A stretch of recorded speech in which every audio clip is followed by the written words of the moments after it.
आइए स्टूडेंट्स, हम ये नया चैप्टर शुरू करते हैं।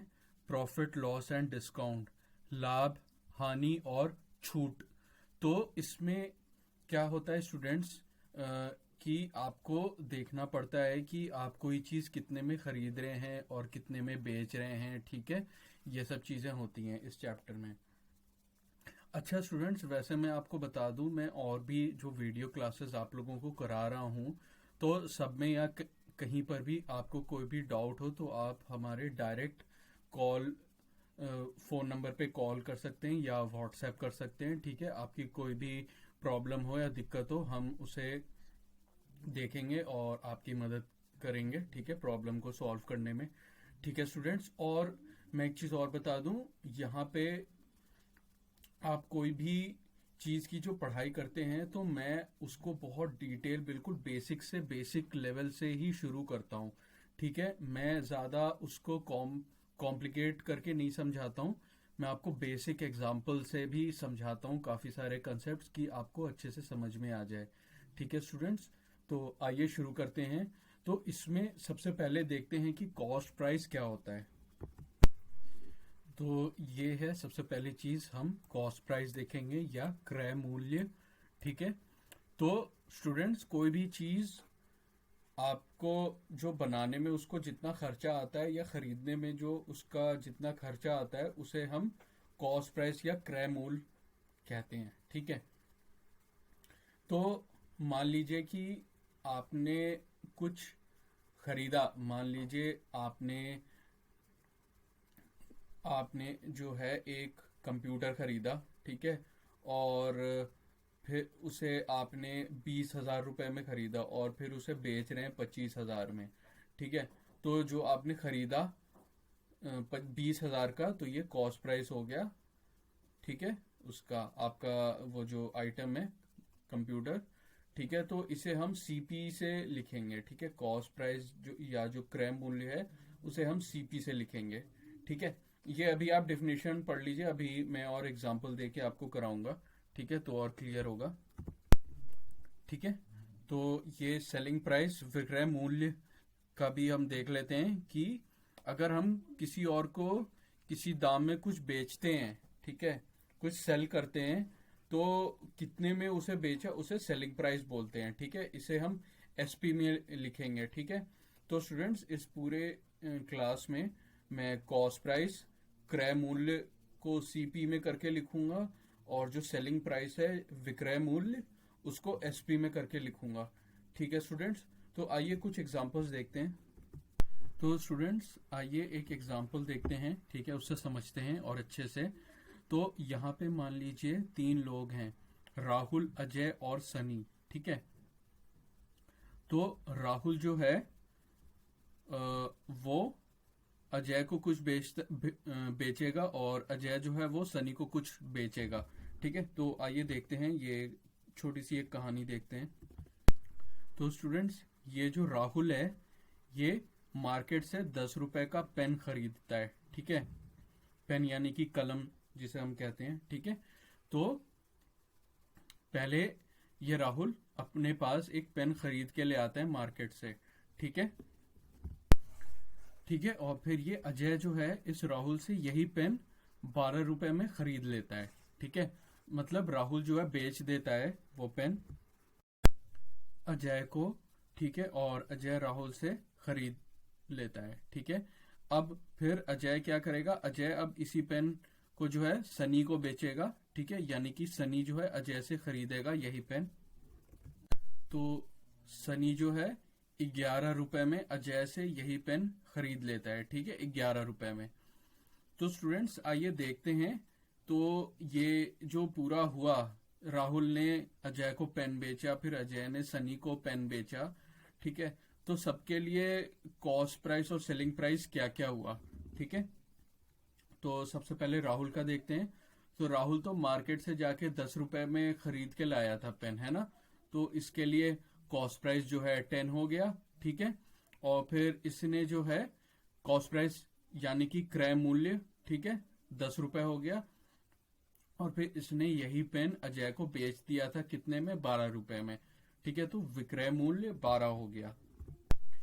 ठीक है, तो ये यहाँ पे लिख दिया। ठीक है, कॉस्ट प्राइस जो कि मैं सीपी में लिख के डिनोट करूंगा पूरे अपने क्लास में। ठीक है, तो क्रय मूल्य जो है वो 10 रुपए हो गया ये राहुल के लिए, और सेलिंग प्राइस जो है वो 12 रुपए हो गया। किसके लिए? राहुल के लिए। ये राहुल के लिए है, ये सब जो संख्याएं लिखी हैं 10 और 12 इधर, ये सब राहुल के लिए हैं। ठीक है, तो अब आइए यही चीज अजय के लिए करते हैं।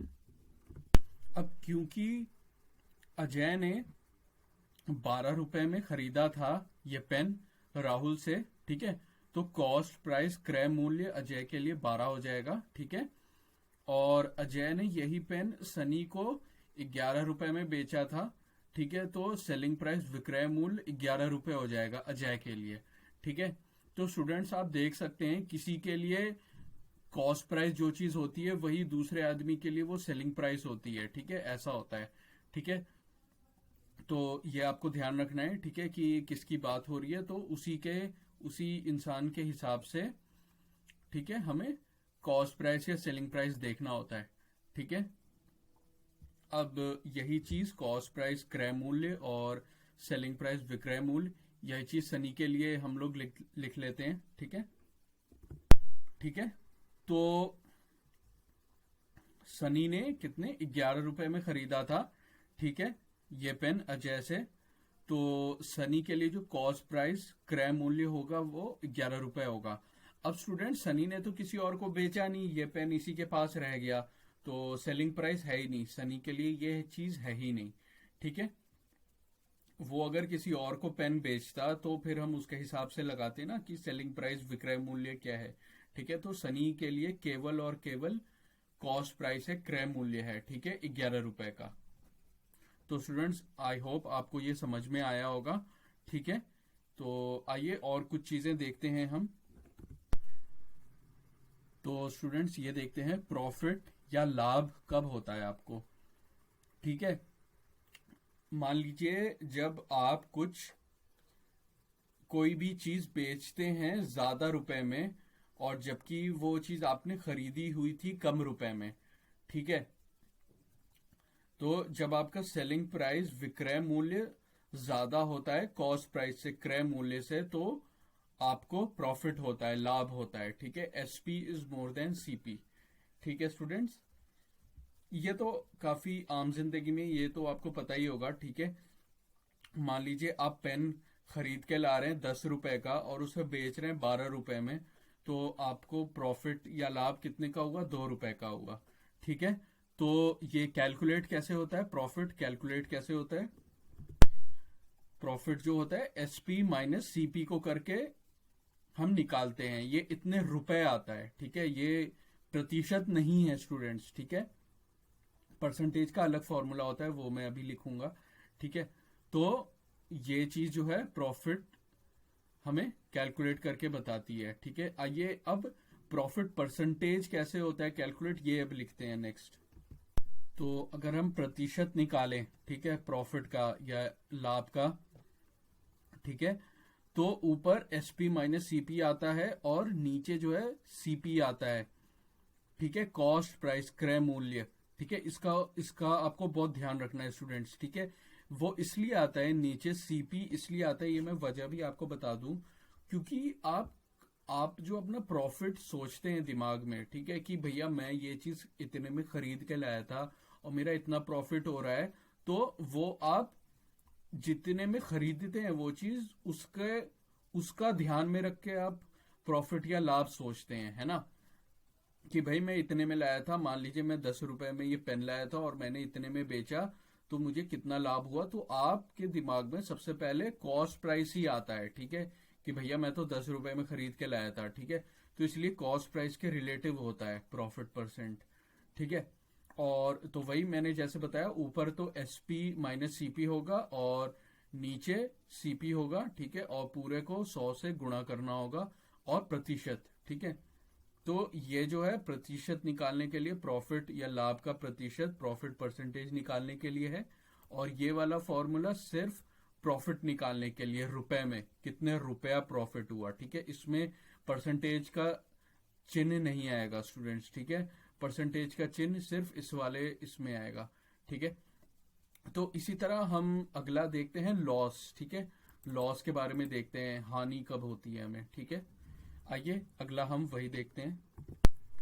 तो स्टूडेंट्स, ये लॉस या हानि के बारे में भी यहाँ पे आप देख सकते हैं। तो इसमें वही उल्टा हो जाता है कि कॉस्ट प्राइस, क्रय मूल्य जो है ज्यादा होता है सेलिंग प्राइस से, ठीक है।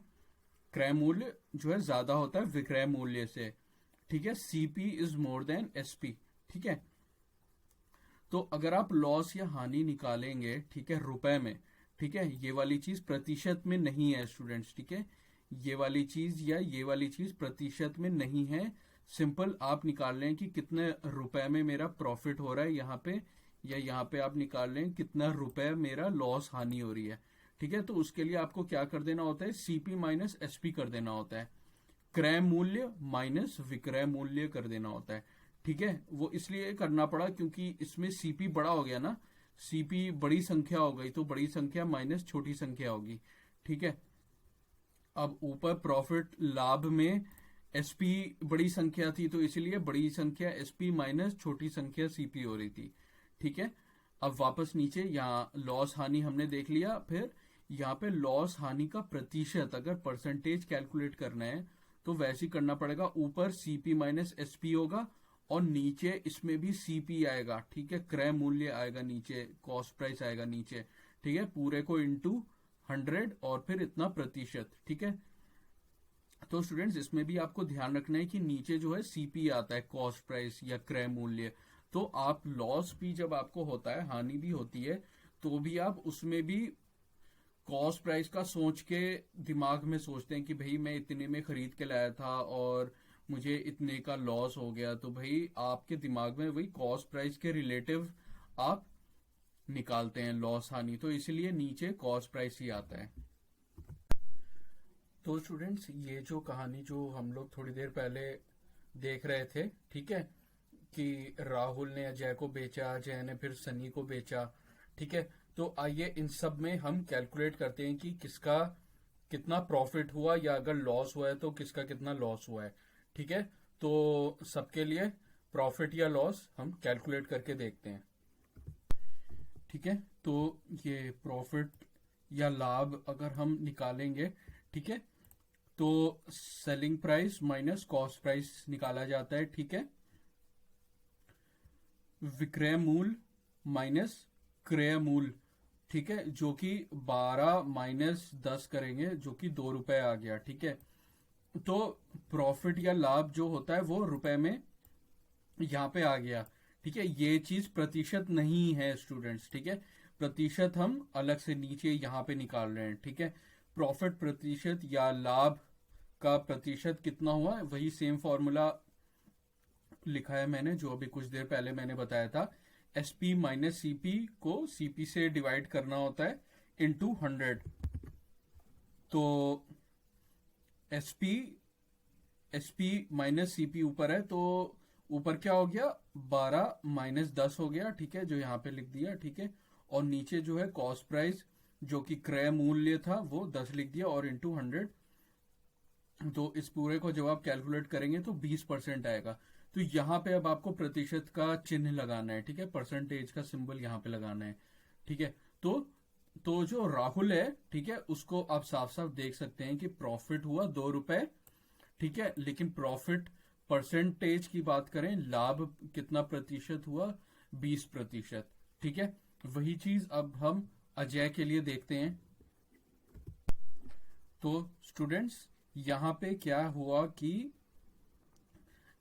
अजय ने जो बेचा था 11 रुपए में बेचा था सनी को, ठीक है, वो पेन, और जो खरीदा था कॉस्ट प्राइस जो था 12 था, ठीक है। तो इस वाले में क्या हो रहा था कि क्रय मूल्य जो है वो ज्यादा है और विक्रय मूल्य जो है वो कम है, ठीक है।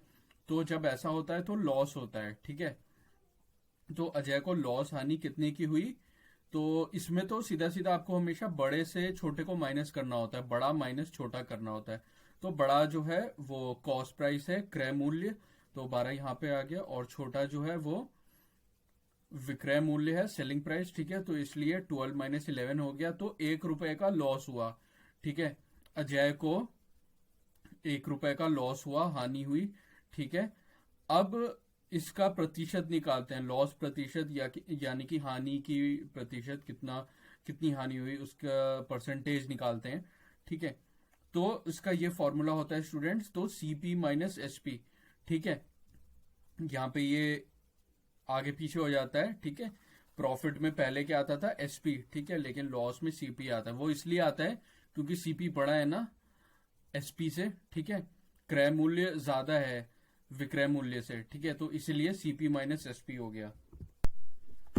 तो और फिर डिवाइडेड बाय सीपी हो गया, ठीक है। सीपी से तो विभाजन करना ही होता है, चाहे दोनों हो, चाहे आपको लाभ हो रहा हो या हानि हो रहा हो, नीचे हमेशा सीपी आना है, नीचे हमेशा क्रय मूल्य आना है, ठीक है। तो बस अब आपको वैल्यूज रख देनी है, सीपी की जगह 12 रख देना है और एसपी की जगह 11 रख देना है। तो 12 माइनस 11 डिवाइडेड बाई 12, ठीक है।